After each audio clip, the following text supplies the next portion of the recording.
భారతీయులు సాక్షాత్తు భగవంతుడే అంటూ కీర్తించి పూజించిన బుద్ధుడి బోధనలు దశ దిశలా వ్యాపించాయి. దేశాన్నేలే రాజుల నుండి దోపిడీ దొంగల వరకు ఎంతో మందిని ప్రభావితం చేశాయి. వీరిలో కొంతమంది కథలు ఎంతో ఆసక్తిని కలిగిస్తాయి. క్రూరుడిపై కారుణ్యం. విధి వంచితుడైన అహింసకుడనే బ్రాహ్మణ బాలుడే అంగుళీమాలుడు. దారి దోపిడీ దొంగగా మారి ఎంతోమంది బాటసారులను నిర్దాక్షిణ్యంగా నిర్జించేవాడు. కారుణ్యంతో క్రూరత్వాన్ని జయించి అతన్ని భిక్షువుగా మార్చారు బుద్ధుడు. నాటి పాపం నేడు పశ్చాత్తాపం. ఆరామానికి చేరిన అంగుళీమాలుడు పాత జీవితం గుర్తుకు వచ్చినప్పుడల్లా బాధపడేవాడు. ఎవరెంత అనునయించినా అతడి బాధ ఉపశమించేది కాదు. ఈ సంగతి బుద్ధుడికి తెలిసింది. అంగుళమాలుడి బాధను పోగొట్టి ఆదర్శ భిక్షువుగా తీర్చిదిద్దాలని సంకల్పించాడు శాకముని. అంగుళీమాలుడు వెంటరాగా బుద్ధుడు వేరొక గ్రామానికి ప్రయాణమయ్యాడు. వారొక అడవి మార్గం గుండా వెళుతూ వృద్ధురాలైన తల్లి ఒడిలో పురిటి నొప్పులతో బాధపడుతున్న స్త్రీని చూశారు. వృద్ధురాలు వారి రాకను గమనించింది. తన కూతుర్ని కష్టం నుండి కాపాడమని వేడుకుంది. సుఖప్రసవం అయ్యేటట్లు ఆశీర్వదించమని అర్థించింది. ప్రమాణం పాప విమోచనం. అంగుళీమాలుని అనుగ్రహించే సమయం ఆసన్నమైందని బుద్ధుడు భావించాడు. ఏం చేస్తున్నానో తెలియక ఎంతోమందిని నిర్దాక్షిణ్యంగా చంపాను. వల్లు తెలియని అజ్ఞానంలో ఎన్నో పాపాలకు పాల్పడ్డాను అని ప్రమాణం చేసి ఆమెను ఆశీర్వదించు. ప్రమాణం సత్యమే అయితే ఆవిడ బాధ ఉపశమిస్తుంది అని అంగుళీమాలుని అనునయించాడు. ప్రమాణం ఎలా చేసేది? నేను ఒక మహాపాపిని అంటూ అంగుళీమాలుడు ఆక్రోశించాడు. మరేమీ పర్వాలేదని చెబుతూ బుద్ధుడు అతన్ని ప్రమాణం చేయమని ప్రోత్సహించాడు.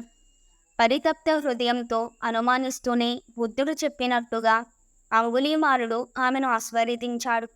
అక్కడి నుండి కదిలి కొద్ది దూరమైనా వెళ్ళకముందే వారికి పసివాడి ఏడ్పు వినిపించింది. ఆశ్చర్యపోవటం అంగుళీమాలుడు వంతమైంది.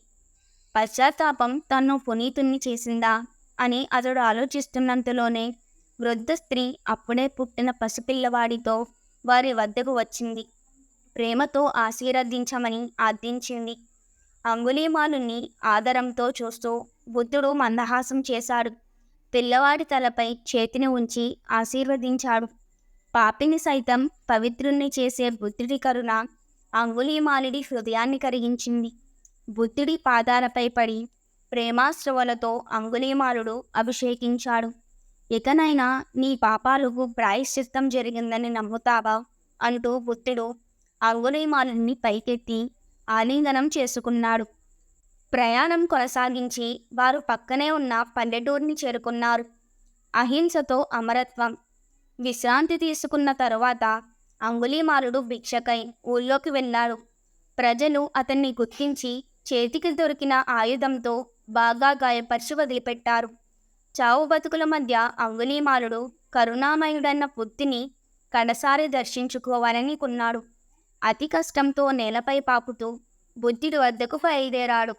తనను సమీపిస్తున్న అంగుళీమాలుని చూస్తూనే బుద్ధుడు అతని వద్దకు పరిగెత్తాడు. అతని తలను తన ఒడిలో ఉంచుకొని శిష్యుల సహాయంతో అతడికి పరిచర్యలు చేశాడు. ఎలా ఉంది నాయనా అంటూ ఎంతో ఆప్యాయంగా అతన్ని ప్రశ్నించాడు. జీవితంలో ముందెన్నడూ లేనంత శాంతిని అనుభవిస్తున్నాను భగవాన్ అని సమాధానమిస్తున్న అంగుళీమాలుని కరుణతో చూస్తూ బుద్ధుడు, వారు గాయపరుస్తున్నప్పుడు నీకేమైనా కోపం వచ్చిందా అని ప్రశ్నించాడు. గతంలో ఎంతోమందిని అనునానుషంగా చంపుతున్నప్పుడు నేనేం చేస్తున్నానో నాకు తెలియదు. నన్ను బాధిస్తున్నప్పుడు వారేం చేస్తున్నారో వారికి తెలియదు అని అంగుళీమాలుడు తన ఆఖరి శ్వాసను విడిచాడు.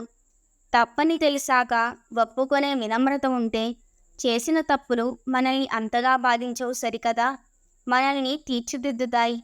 ఇతరుల తప్పులను సైతం క్షమించే హృదయ వైశాల్యాన్ని ప్రసాదిస్తాయి.